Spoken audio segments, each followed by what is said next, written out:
Please pray with me. Oh, divine mystery, we live so much of our lives feeling disconnected from you, wondering where you are or if you are, when you are us and we are you, along with all of life and love. Open our imaginations to grasp this incredible mystery. Help us to feel wonder and awe at the giftedness of our life and the love that has been given to us, we pray. May only truth be spoken, may only truth be heard, we ask. Amen. So a friend of mine was on a plane a few years ago, and a cool thing happened. The plane was getting ready for takeoff, and then it gets going, and then when the plane went up in the air, this family that was seated together yelled, "Way to go, Mom!" And so the flight attendants explained that the pilot was the mother of this family, and she'd gotten a promotion to the head pilot, and so they'd all come on this inaugural flight of her being the top gun. So that was really kind of cool. And so really, I love Mother's Day and Father's Day because it's a time to say, way to go, Mom, we're saying today. Way to go, Grandma. Way to go to Auntie. Way to go to those people who gave us the love we so needed. And we also come as spiritual people to realize that this all comes from energy. It all comes from spirit. That this mothering love is a divine gift that's across all existence. Physical giving birth is incredibly significant and a sacrifice in so many ways. But physically speaking, a child must be given birth. And even, it's a complicated day because some didn't ever know their mother. Some had mothers who were mean, right? But however our mother was, whether we knew her or not, or whether she was wonderful or mean, every one of us are here because a woman gifted us with life. She gave birth to us and gifted us with that life. And that life and the possibilities that come from that and our ability to love, rooted in that comes to a lot of healing for those who didn't have that loving home. And the good news too is that if we didn't get it at home, it's still available to us because the divine works through us all to provide loving, mothering influences. And that is so cool. People who work with children realize there is a scar, there is an attachment injury if love and nurturing isn't felt in those first few years. But we also know that we can then, if there's someone in our life who really loves us, that gives us what we need and gives us what we need to overcome whatever struggles we had in our home. And we're so thankful for those wonderful homes that we're filled with nurturing and just gave children that sense of knowing that they were loved in a deep and profound way. But we come to be reminded that our original mom and dad, the force that creates and is creating everything, is that pure love that we call God.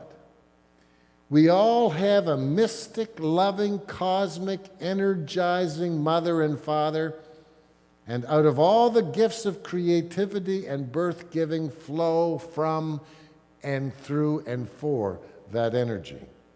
God's mothering love comes to us not just through birth, physical birth, but through all the different ways that I mentioned earlier: surrogate parents, adoptive parents, same-gender parents, teachers, child caregivers, nurses, coaches, everyone who's able to surround a child with nurturing loving care. So way to go for that loving capacity Creator has given us, and to those who've channeled it to us so that we know how to channel it to others. Once past the point of childbirth, mothering love is not even gender specific, because we all have within us feminine and masculine energies. And part of the problem with patriarchy historically is because men weren't given the opportunity to be in touch with their feminine energy, their caring energy, their gentleness. And that was ratcheted down. And that's such a shame. But that's changing. Feminism has not only set women free from patriarchy, it's setting men free, free to be truly, wholly who we are. And men are becoming primary caregivers. And in 2015 in Canada, 1 family in 10 had a dad as the primary caregiver. And it's probably even higher today. So as spiritual people, we always have to look deeper than the physical. For as we connect to nature and one another out of a sense of gratitude and awe, we become free from loneliness and we don't feel like we're on our own. And if we have one person in our life who's let us down, we need to have a wider vision to see that there are so many others who will pick us up. And so we don't need to live out of a sense of deficit. We come to live out of a sense of joy and gratitude, because everything we need is available, but often not the ways we expected it. And so there's also a struggle to raising kids and being a good mom. And I think the other reason we come in spiritual community is to be reminded of the blessings of life despite the struggles. It's easy for us to lose focus on the great gifts of mothering. The gift of an uneventful day that begins with children leaving their warm beds to jump into ours. I miss that. One of my kids used to just come barreling into our bed every day, and our day would start with hugs. And the Cheerios poured into bowls that ends with stories and snuggles in the dark. In between, there may be a walk to the creek, a dandelion bouquet. You probably received some of those, eh? Caterpillars in a jar, countless cheese sandwiches, impassioned renditions of The Wheels on the Bus Go Round and Round. Winter's lopsided snow people, and summer trips to Tasty Treat for cookie dough ice cream. Have y'all been to Tasty Treat? Fingernails clipped, cowlicks parted down with warm hair, nose kisses and pinky swears, the smell of shampoo as our child sits in her lap, the unanswerable questions, the innocent faith, sudden tears and infectious giggles. We can gloss over the joys of these magic moments, and so can the worries as parents and grandparents, worrying that if we don't carry our children back to bed after a bad dream, that they'll want to sleep with us forever. We can worry about so many things. It's so easy to have worry take over.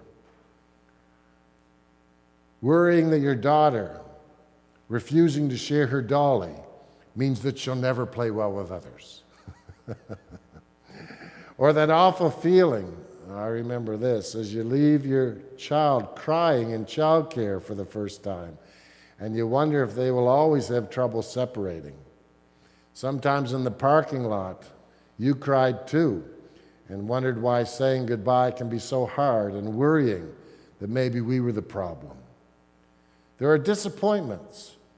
Teams not made, best friends who turn mean for no reason, different abilities that make some parts of school work impossible to do, earaches and strep throats, a cat or a dog that died too soon, a fish going belly up in the tank. Our spiritual tradition reminds us that we can trust ourselves to parent. We can trust ourselves to be a mothering influence because we come from a God who parents us and loves us and has a spirit in us that enables us to love and grow. God's parenting is felt in all of nature, the absolutely wondrous miracle of birth, A calf or a foal is born. The mother's proud and licks off the newborn from top to bottom. You can see pride in the mother's eyes. Oh, I got good news. You remember that goose I was telling you about? That lost her partner and she was like 2 weeks all alone? And then how some of the other geese started coming and messing with her a bit and she get mad for a while? Well, she's back on our lawn, but there's another goose with her. Isn't that cool? And it was just a little snapshot of our lives. You know, our struggles, our problems, when we're in the midst of them, they seem insurmountable. It's like we're down in a well and no horizon exists, but it's a temporary state.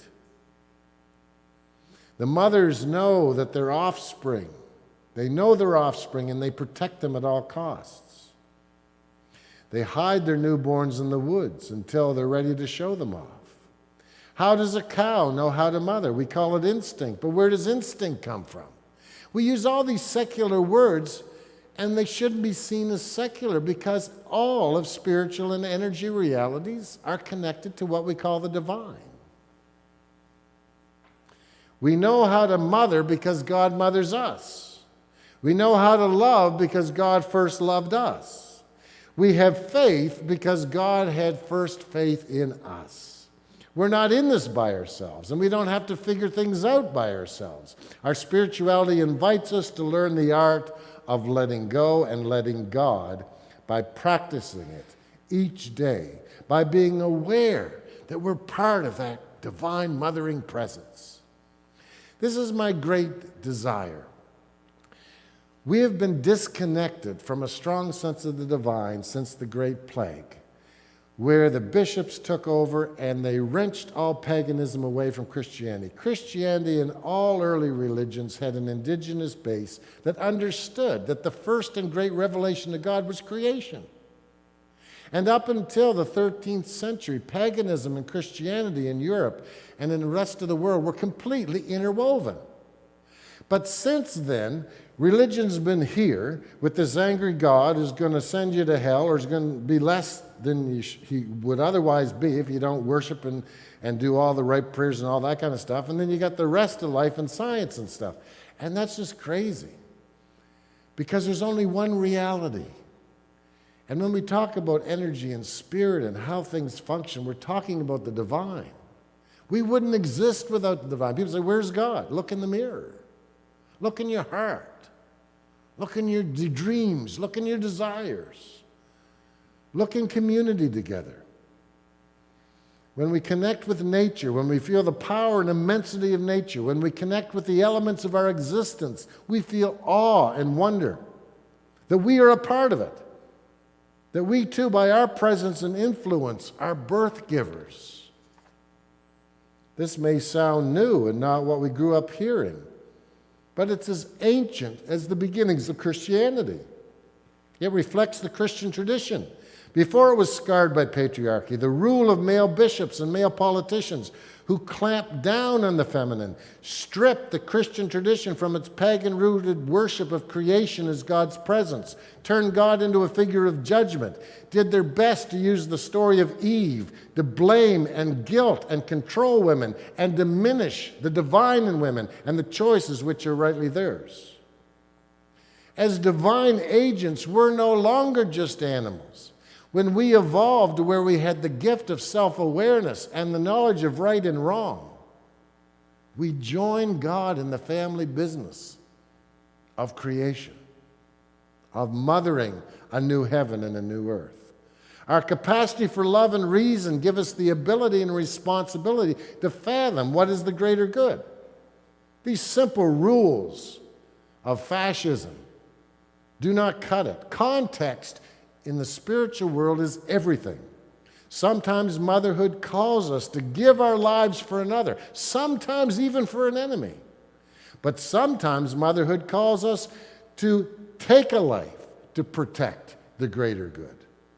Like God, we share the weight and joy of our divine choices, knowing that the mother and father of the universe is with us in those choices and in us.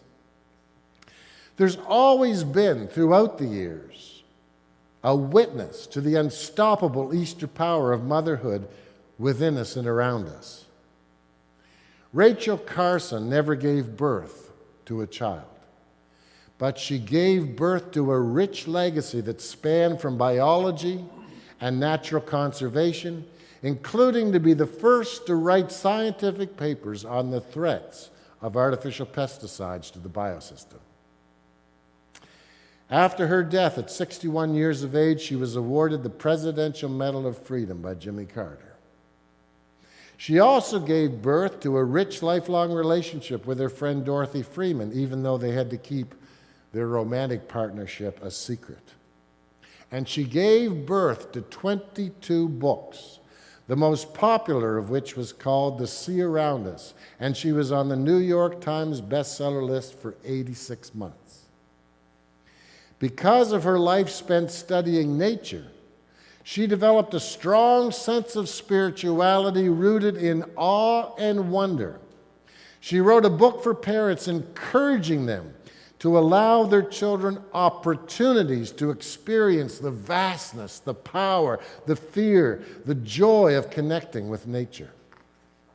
More than learning facts, she understood that living and experiencing the amazing gift of nature is what fills us with wonder and awe and what gives our lives meaning. In a book called Sense of Wonder that was based on an article of hers in the Reader's Digest called Help Your Child to Wonder, that came from her experiences of introducing her nephew into the natural delights of the woods in Maine, where she loved to visit. Here's what she wrote. A child's world is fresh and new and beautiful, full of wonder and excitement. It is our misfortune that for most of us, that clear eyes vision, that true instinct for what is beautiful and awe-inspiring is dimmed and even lost before we reach adulthood. If I had influence with the good fairy who is supposed to preside over the baptism of all children, I should ask that her gift to each child in the world be a sense of wonder so indestructible that it would last throughout life as an unfailing antidote to the boredom and disenfranchisement of later years.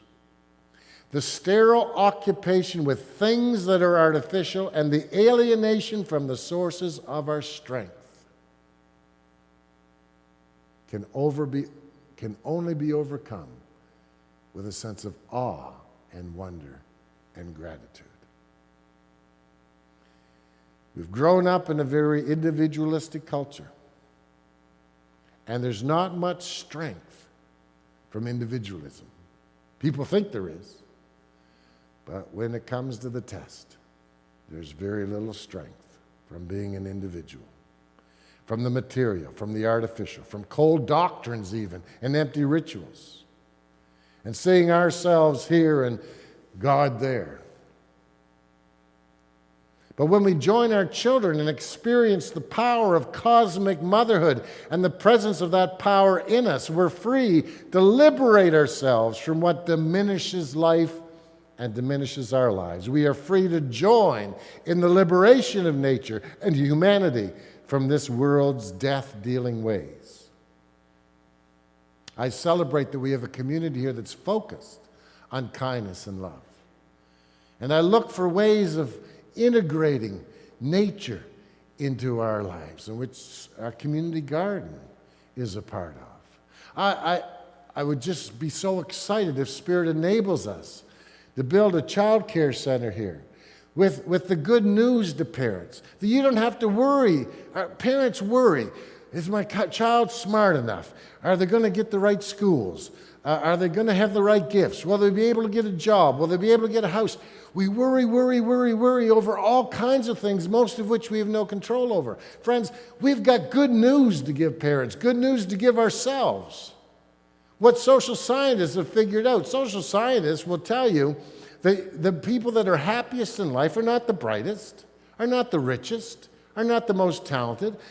They may be those things, but the people that grow up to live the most meaningful and satisfactory lives are people with emotional intelligence.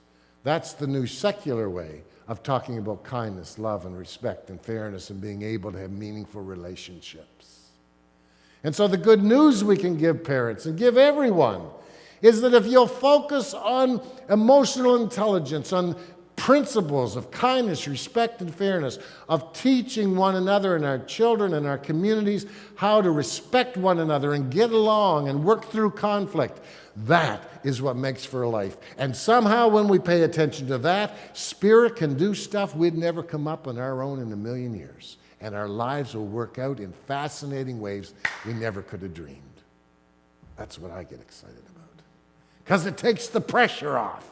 I can be kind. There's a lot of things I can't figure out. But heck, I can be kind if I choose to be. So, the opportunity is there for us to spread that message and to live it out ourselves.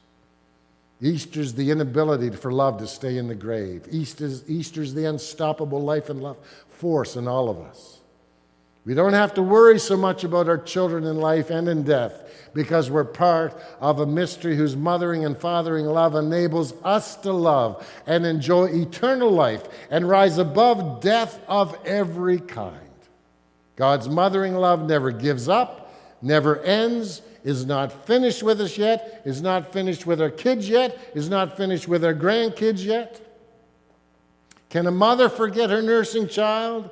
Can she have no love for the child she has born? Though it is possible, God says, I will never forget you.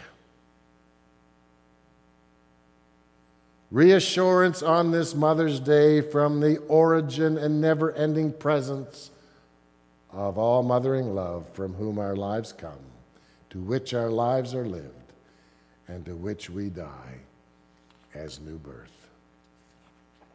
Happy Mother's Day.